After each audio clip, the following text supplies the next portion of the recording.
ሰላም ጥዕና ሃበልና ተኸታተልቲ ኣኽሱማውያን መራኸቢ ሓፋሽ AMN ነዚ ሰዓት ዝተሰናዶ ዜናታት እንሆ ፈለማ ቀንዲ ነጥብታት ዜና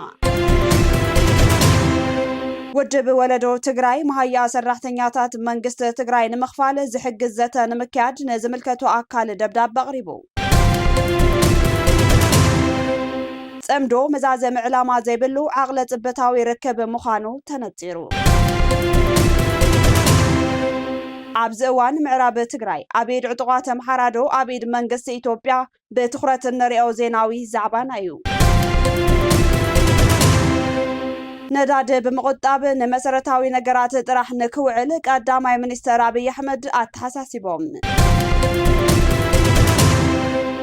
እስራኤል ኣብ ልዕሊ ኢራን ሰፊሕ መጥቃዕቲ ከፊታ ዝብሉን ካልኦትን ዝርዝሮም ክስዕብዩ ሰናይ ምክትታል ውድብ ወለዶ ትግራይ መሃያ ሰራሕተኛታት መንግስት ትግራይ ንምኽፋል ዝሕግዝ ዘተ ንምክያድ ንዝምልከቱ ኣካል ደብዳቤ ኣቕሪቡ ውድብ ወለዶ ትግራይ ወለዶ ሰራሕተኛታት መንግስት ትግራይ ንኣዋርሕ ደሞዝ ብዘይምርካቦምን ብሰንኪ ሕፅረት በጀት ኣብ ክልልና ተፈጢሩ ዘሎ ማሕበራዊ ቅልውላው ዘላቒ መፍትሒ ንምምጻእ ምስ ፌደራል ኮሚሽን ሲቪል ሰርቪስን ሚኒስተር ገንዘብን በአካል ተራኺብና ንምዝርራብ ናይ ቆፀሮ ሕቶ ኣቕሪበሎ ውድብና ውድብ ወለዶ ትግራይ ንሕቶታት መሰል ህዝብና ምላሽን ፍትሕን ንምርካብ ዝጀመሮ ምንቅስቓስ ፍጹም ብሰላማዊ መንገዲ ቃልሲ ዝተመስረተ ኮይኑ ሕቶ ህዝቢ ትግራይ ክሳብ ዝምለስ ዝጀመርናዮ ጻዕሪ ኣጠናኺርና ክንቅጽለሉ ምዃንና ንገልጽ ዝበለ እቲ ውድብ ምስ ሰብ መዚ ፌደራል ንምዝርራብ ዘቕረበ ሕቶ ኣወንታዊ ምላሽ ከም ዝረኸበ እናተሓበረ እዩ ውድብ ወለዶ ትግራይ ወለዶ ብዛዕባ ክፍሊት ደሞዝ ሰራሕተኛታት መንግስቲ ትግራይን ዘሎ ሕፅረት በጀትን ኣመልኪቱ ምስ ሚኒስተር ገንዘብ ፌደራልን ኮሚሽን ሲቪል ሰርቪስ ኢትዮጵያን ንምዝርራብ ዘቕረቦ ናይ ቆፀሮ ሕቶ ኣወንታዊ ምላሽ ከም ዝተወሃቦ ተፈሊጡሎ እቲ ውድብ ኣብ ዝቀረባ መዓልታት ናይ ልኡኻት ጉጅለ ናብ ኣዲስ ኣበባ ብምስዳድ ምስቶም ዝምልከቶም ኣብያተ ዕዮ ፌደራልን መዳርግቲ ኣካላትን ኣብቲ ጉዳይ ዘተካየድ ትፅቢት ይግበር እዚ ምንቅስቓስ እዚ ነቲ ኣብ ልዕሊ ሰራሕተኛታትን ህዝቢ ትግራይን ተፈጢሩ ዘሎ ኢኮኖምያዊ ጽዕንቶ ብሰላማዊ ዘተ መፍትሒ ንምምጻእ ዝዓለመ ምዃኑ ገሊጹ ውድብ ወለዶ ትግራይ ወለዶ ንውሳነ ቤት ምክሪ ፌደሬሽን ንቦርድ መረፃ ኢትዮጵያ ዝተጻሓፈ መከራኸሪ ቦታታት ትግራይ ናብ ክልል ኣምሓራ ምክላል ዝተኻየደ ውሳነ ቅልዑ ጥርዓን ናብ ላዕለዋይ ቤት ፍርዲ ብምእታው ንመሰል ሉዓላዊ ግዛት መሬት ትግራይ ጠጠው ዝበለ ውድብ ምዃኑ ኣመስኪሩ እዩ ጽምዶ መዛዘም ዕላማ ዘይብሉ ዓቕለ ጽበታዊ ርክብ ምዃኑ ተነጺሩ ሓይልታት ፋኖ ብጽምዶ ቢሎም ንዝረኸቡ ዓወት ዓባይ ኢትዮጵያ ንምምስራት ምዃኑ ኣብዚ ሰሙን ብምኽንያት ምረቓ ሓደሽቲ ምልምላት ምረቓ ኣብ ዝተኻየደ ስነ ስርዓት ገሊፆም ፋኖ ኣብዚ ሰሙን 2,000 ኮማንዶ ከም ዘሰልጠነ እውን ይዝከር ጽምዶ ነንባዕሉ ተሰሓሓባይ ብዝኾነ ሓይሊ ብምውዳብ ኣንጻር ስርዓት መንግስቲ ኢትዮጵያ ዝተበገሰ ኮይኑ እቶም ተጻመቲ ናይ ነዊሕ እዋን ትልሞም ዝተፈላለየን ዘይቃዶን ምዃኑ ካብ ነጠፍቲ ማሕበራዊ መራኸብታት ክሳብ ውድባት ፖለቲካ ካብ ሲቪል ክፋላት ማሕበረሰብ ክሳብ ላዕሎት ጀነራላት ትግራይ ጀነራል ዮሃንስ ገብረ መስቀል ጀነራል ሳሞራ ዮኑስን ጀነራል ጉዑሽ ገብረን ዝተቃወምዎም ርክባት ጽምዶ ብፍላይ ኣብዚ እዋን ትግራይ ኣብ ድሕሪ ጽንተታዊ ኩናት ኮይና ናብ ዘይተደለየ ደም ፍሳስ ዘእትወ ካይዳ ምዃኑ ገሊፆም እኳ እንተነበሩ ኣብ ትግራይ ግን ሕዚ እውን ብደረጃ መድረኻት ጽምዶ የዋጣና እዩ ደጊም ዕፅዋን ከባን የለን ብምባል ህዝቢ ኣብ ጎኒ ጨፍጨፍቲ ስርዓታት ፋኖን ሻዕብያን ክስለፍ ናይ መታለሊ መደረታት ይቕጽሉ ኣለዉ ማሕበርተኛ ጽምዶ ሓይሊ ፋኖ ቀንዲ ዕላምኡ ስርዓት ብልጽግና ብምእላይ ሓንቲ ኢትዮጵያን ሓደ ቋንቋን ንምፍጣር ይንቀሳቐስ ከም ዘሎን ሃጽያዊ ዕላማት ሓንጊጡ ከም ዘሎን ገሊጹ ኣብ መንጎ ፌደራል መንግስትን ፋኖን ዘሎ ኩናት መበገሲኡ ውዕሊ ፕሪቶርያን መሬት ምዕራብ ትግራይን ኮይኑ እዚ ድማ ንረብሓ ህዝቢ ትግራይ ብቐጥታ ዝቃረን ህዝቢ ትግራይ ምሉእ ጽንታ ዝተመነየ ሓይሊ ምዃኑ ግልጽ ኮይኑ እንተብቅዕ ሕወሓት ነዛ ሓይሊ ኣካል ጽምዶ ብምግባር ዳግማይ መንእሰይ ትግራይ ብኹናት ክሃልቕ ኣብ ጎኒ ጨፍጨፍቱ ክስለፍን ስብከቱ ቀፂሉ ይርከብ መንግስቲ ኢትዮጵያ ብወገኑ ህዝቢ ትግራይ ብወረርቲ ልፍንታዊ መንግስታውያን ሓይልታት ብኹናት ተጽኒትዎ ከይኣክል ኣብዚ እዋን ብሰንኪ ዝምዕብል ዘሎ ጽምዶ ጉዳይ ምዕራብ ትግራይ ንፋኖ ንምሕጓስ ብሽም ቦርድ መረፃ ኢትዮጵያ ብመንግስታዊ ትካሉ ቤት ምክሪ ፌደሬሽን ኣቢሉ ሕጋዊ መሬት ትግራይ ኣከራኻሪ ብዝበል ጎልባብ ንፋኖ ናብ ባዕሉ ንምስሓብ ውሳነ እኳ እንተመሓላለፈ ዛጊድ ኣባይታ ዝቀየሮ ነገር የለን እኳ ደኣ ስፋኖ ኣብዚ እዋን ቀንዲ ዕላማ ስርዓት ብልጽግና ናይ ሰሜን ህዝቢ ብምጽላእ ኣብ ወንበር ምጽናሕ ኢሉ ኣንጻር መንግስቲ ዝኸዶ ዘሎ ጉዕዞ ኣጠናኺሩ ብምቕጻል ምምልማል ሰራዊትን ምስልጣንን ቀፂልሉ ይርከብ ከም ገምጋም ፋኖ እንተኮይኑ ጽምዶ ብምሓዝ ዓባይ ኢትዮጵያ ንምስራት ተጻመቲ ንህልውናኦምን ነቲ ዝምዕብል ዘሎ ወጥሪ ስዒሮም ንምሕላፍ ኣብ ዘፈላልዮም እንተይኮነስ ኣብ ሓደ ዝገብሮም ምውጋድ እቲ ስርዓት ሓዱሽ ቃል ኪዳን ሰሜን ኣብ ሱዳን ከም ዝተፈራረሙ ፍልፍላት ይገልጹ ኤርትራ ብወገና ነዚ ሓይሊ ጽምዶ ብምድጋፍን ኣብቲ ወፍሪ ኢድ ብምእታውን ኣብ ዛዕባ ምሕደራ ኢትዮጵያ መንቀሳቐስ ፖለቲካዊ ዛዕባታት ውራያ ጌራ ትከታተለላ ቀንዲ መራኸቢ ነጥቢ ሰለስቲኦም ተጻመቲ ዓወት ብኹናት ዝብል ቃል ኪዳን ድሕሪ እቲ ዘተስፍኦ ዘሎ ዓወት ኩናት ግን ኣየቐመጣን እቲ ቀንዲ ኣፈላላይ ጽምዶ ድማ እዚ ክኸውን ከም ዝኽእል እውን እናተገለጸ ዘሎ ጥሜት ዝወለዶ ሰላሕታዊ ሓደጋታት ተመዛበልቲ ተጋሩ ቀፂሉ ተመዛባለ ህዝቢ ኣብ ውሽጢ ትግራይ ካብ ሕጻጽ ክሳብ መቐለ ኣብ ሱዳን ማዕስከራት እምራኮባን ተነድባን ዕለታዊ ሞትን ስቃይን ተጋሩ ብዝሕዝን መልክዑ ይቕጽል ኣሎ መንግስቲ ኢትዮጵያ ነቲ ብዕላማ ካብ ቤት መረበቱ ብጭፍጫፋዊ ግፍዒ ዘመዛበለው ህዝቢ ትግራይ ሕዚ ድማ ብምሉእ ዕፅዋ መሊኡ ክጸንት ብስቕታ ይጽበየሎ ኣብ ትግራይ ዘሎ መሪሕነት እውን እንተኾነ ጸገም ተመዛበልቲ በቲክቶከራት ሞቱን ስቃይኑን ትቃላሕዩ ምስ ሃገሩ ዝሰምዕ እቲ ኣብ ስልጣን ጥራሕ ዝገደስ መሪሕነት ትግራይን ኢትዮጵያ ሎሚ ኣብ ልዕሊ ተጋሩ ኣጋጢሙ ዘሎ ሓደጋ ሞትን ስቃይን ብቁሉዕ ጥሜትን ህልቂትን ብዝገልጽ ብርኪ ክቃላሕ ኣይመረጽዎን ንምንታይ ሲ ጥሜት ስዒቡ ዘጋጥሙ ሓደጋታት ብዓይኒ ሰብኣዊ መሰል ዓለም ተሓተት ስለ ዝገብሮም ካብ ምዃኑ ብተወሳኺ ባዕሎም ዝፈጠርዎ ዓፀቦ ህዝቢ ብምዃኑ ብምኽንያታውነት ተሓተት ስለ ዝገብሮም እውን እዩ ኣብዚ እዋን ኣብ ማእከላት ተመዛበልቲ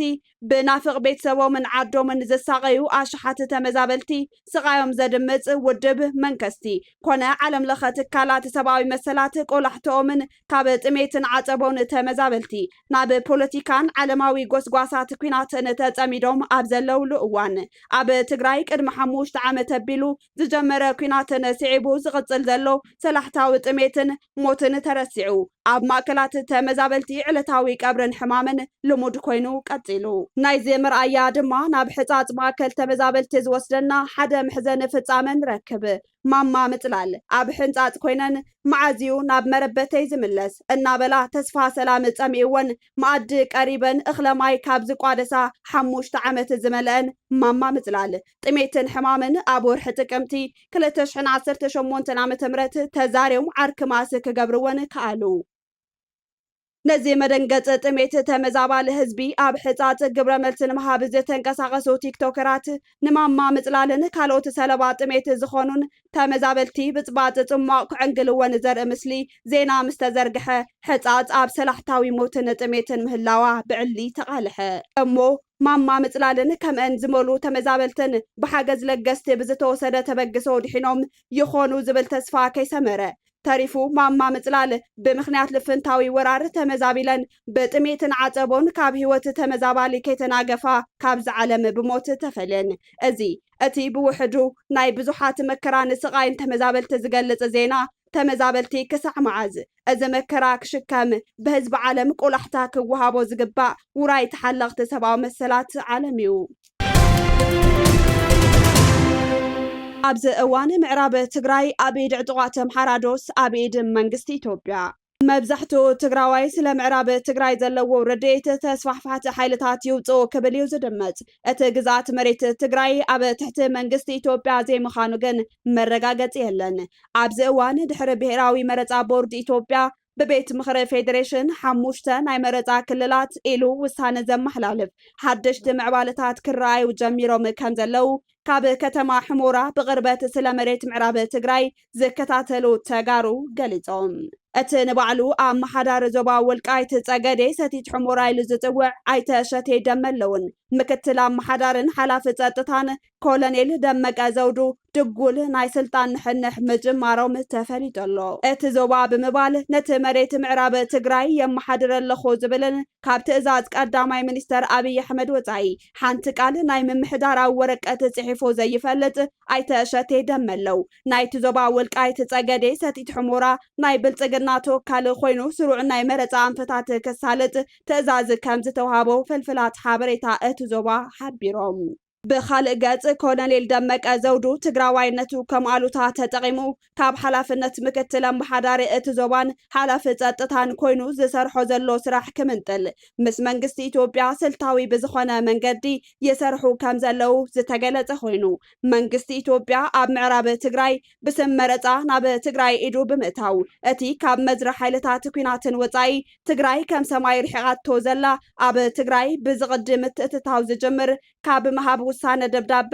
ንመረፃ ቦርድ ቁልጭ ኣቢሉ ዘርኢ ብልጽግና ኣብ ምዕራብ ትግራይ ብዘይ ህዝበ ውሳነን እስታት ኳንተን ናይ መንግስት ስልጣን ንምቁንጣጥ ዲሞግራፊክ ተጋሩ ምቕያርን ይስራሕ ኣሎ። ኣብ ምዕራብ ትግራይ ወረርቲ ሓይልታት ወልቃይት ጸገዴ ኢሎም ዝጽውዕዎ ዘለው መሬት ወኪል ብልጽግና ኮንካ ንምምራጥ ዝግበር ዘሎ ውዲት ኣብ ነንባዕሎም ኣፈላላይ ብምፍጣር ተረጊጹ ዝነብር ዘሎ ትግራዋይ ሓሰረ መከርኡ ዘናውሕ ፍጻመ ከየስዕብ እናተሰግአ እዩ። በመሰረት ካብ መንግስቲ ኢትዮጵያ ናይተ ሸቴ ደመለው ዝተውሃበ ኣንፈት ኣብ ወልቃይት ጸገደ ወኪል ብልጽግና ሹመት ስልጣን ንምሃብን ምትላልን ወልቀታይ ኮሎኔል ደመቀ ዘውዱ ካብ ዘለዎ ሓላፍነት ጸጥታን ምክትል ኣመሓዳርን ንምእላይ ዓብይ ጻዕሪ ይግበር ከም ዘሎ ዘረድኡ ፍልፍላት ብደረጃ ፌደራል ኣምሓራ ንውክልና ኢና ዝብሉ ልሂቃን ኣምሓሩን ነበር ሰበስልጣን ብኣዴን ውልቀ ሰባትን ናይተ ሸቴ ደመለው ከም ሎቢስት ኮይኖም ምዕራብ ትግራይ በብልጽግናን ምምሕዳር ብትኹረት ይሰርሕሉ ኣሎ።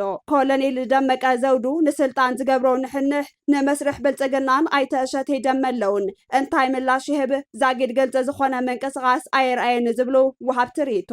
ከም ወኪል ህዝቢ ወልቃይት ኮይኑ ክቕጽል ምዃኑ እንተረጋጊጹ እሸቴን መሻርክቱን ንኮሎኔል ደመቀ ዘውዱ ንምእላይ ውዲት ይኣልሙ ከም ዘለው ተጋሂዱ ኣሎ። እዚ ውዲት እዚ ንህይወት ኮሎኔል ደመቀ ዘውዱ ኣብ ሓደጋ ዘእቱ ብምዃኑ ኣዝዩ ከቢድ እዩ ዘሎ ዝበሉ እቶም ሓበሬታታት ብዛዕባ እቲ ኣብ ምዕራብ ትግራይ ዝሕሰብ ዘሎ መረፃ ናብ ዝተሓላለኸ ፖለቲካዊ ወጠጥ ዘምርሐሉ ዕድል እናሰፍሐ ይመጽእ ዘሎ ኮይኑ ትግራይ ኣብቲ ዘሎ ሓጓፍ እንታይ ስጉምቲ ትውሰድ ዝተባሃለ እኳ እንተዘይሃለወ እቶም ምዕባለታት ንምውሓስ ንሉዓላዊ ግዝኣት መሬት ትግራይ ዘኽእሉ ኣንፈታት ዝሕብሩ ምዃኖም ዘረጋግጹ ፍጻመታት ኮይኖም ቀጺሎም ነዳዲ ብምቁጣብ ንመሰረታዊ ነገራት ጥራሕ ንክውዕልን ቀዳማይ ሚኒስተር ኣብይ ኣሕመድ ኣተሓሳሲቦም ነቲ መበል 16 መዓልቱ ዝሓዘ ኣብ ማእኸላይ ምብራቕ ዝካየድ ዘሎ ኩናት ስዒቡ ነዳዲ ብቁጠባ ክንጥቀም ይግባእ ክብሉ ዶክተር ኣብይ ኣሕመድ ኣተሓሳሲቦም ኣለው። ዶክተር ኣብይ ብማሕበራዊ መራኸቢ ኣብ ዘሕለፍዎ መልእኽቲ ነዳዲ ገዚአን ዝጥቀማ ሃገራት ከም ዝተሸገራ ብምግላጽ ብቁጠባን ንመሰረታዊ ነገራትን ቀዳምነት ምሃብ ኣገዳሲ እዩ ኢሎም ኣብ ዝሓለፈ ሰሙን ሚኒስትሪ ገንዘብ ኣሕመድ ሸዴ ምትጉጋል ቀረብ ነዳዲ ክሳብ ክንደይ እዋን ከም ዝጸንሕ ስለ ዘይፍለጥ ሕብረተሰብን ትካላት ንግድን ብልዑል ቁጠባ ንኽጥቀሙ ኣተሓሳሲቦም ምንባሮም ዝዝከር እዩ። ብምኽንያት እቲ ኩናት ተራእየ ወሰኽ ዋጋ ዘስግእ እዩ ብምባል ዝገለጹ ሓላፊ ሚኒስተር ገንዘብ መንግስቲ ኣብ ቀረባ ተወሳኺ ስጉምትታት ቁጠባ ነዳዲ ዕላዊ ከም ዝገብር ኣፍሊጦም ዶክተር ኣብይ ኣሕመድ ብወገኖም ኣከፋፈልቲ ነዳዲ ኮነ ተጠቀምቲ ከምኡውን ናቁጣታት ነዳዲ ንመሰረታዊ ኣገልግሎት ቀዳምነት ክህቡን ብቁጠባ ክጥቀሙን ከም ዘለዎም ኣገንዚቦም ኣብ ማእኸላይ ምብራቕ ምስ ኢራን ዝካየድ ዘሎ ኩናት ካብ ዝውላዕ ንድሓር 20 ሚእታዊት ነዳዲ ዓለም ዝሓልፈሉ ወሽመጥ ሆርሙዝ ተጸልዩ ካብዚ ብዝዘለለ ኣሜሪካ ኣብ ልዕሊ ትሕተ ቅርፂ ነዳዲ ኢራን ብዝፈጸመቶ መጥቃዕቲ ዋጋ ነዳዲ ብልዑል ዋጋ ወሲኸሎ በዚ ምኽንያት ዋጋ ነዳዲ ካብ 2022 ናብዚ ልዑል ወሰኽ ብምርኣይ ንበርሚል $120 ይሽየጥ ኣሎ ነዚ ስዒቡ ዓለም ለኸ ኤጀንሲ ነዳዲ ዝለዓለ መጠን ዘለዎ ዕቑር ነዳዲ ብምውፃእ ንኤዥያን ሃገራት ኤሽንያን ከም ዘከፋፍል ገሊጹ እስራኤል ኣብ ልዕሊ ኢራን ሰፊሕ መጥቃዕቲ ከፊታ ኣብዘ ዝካየድ ዘሎ ኩናት እስራኤል ኣብ ልዕሊ ምዕራብ ኢራን ሰፊሕ መጥቃዕቲ ከም ዝኸፈተት ተሓቢሩ ሰራዊት እስራኤል ከም ዘፍለጦ ኣብ ምዕራብ ኢራን ዝርከቡ ወታደራዊ ትካላት ሓለዋ ዕላማ ከም ዝገበረ ሓቢሩ ኢራን ካብ ትማሊ ጀሚራ ኣብ ኣሜሪካን እስራኤልን ዝርከባ መሻርክታ መጥቃዕቲ ክትፍጽም ምጽናሓ ዝተሓበረ ኮይኑ ኣብ ልዕሊ ስዑድ ዓረብን ሕቡራት ኢሚራት ዓረብን ሓዊሱ ኣብ ልዕሊ 5 ሃገራት እቲ ዞባ ብሚሳኤልን ሰብ ኣልቦ ነፈርትን መጥቃዕቲ ኣካይዳ ኢራን ናብ እስራኤል ሚሳይላት ከም ዘወንጨፈት ዘረጋገፀ ሓይልታት ምክልኻል እስራኤል በቲ መጥቃዕቲ 2 ሰባት ከም ዝቆሰሉ ሓቢሩ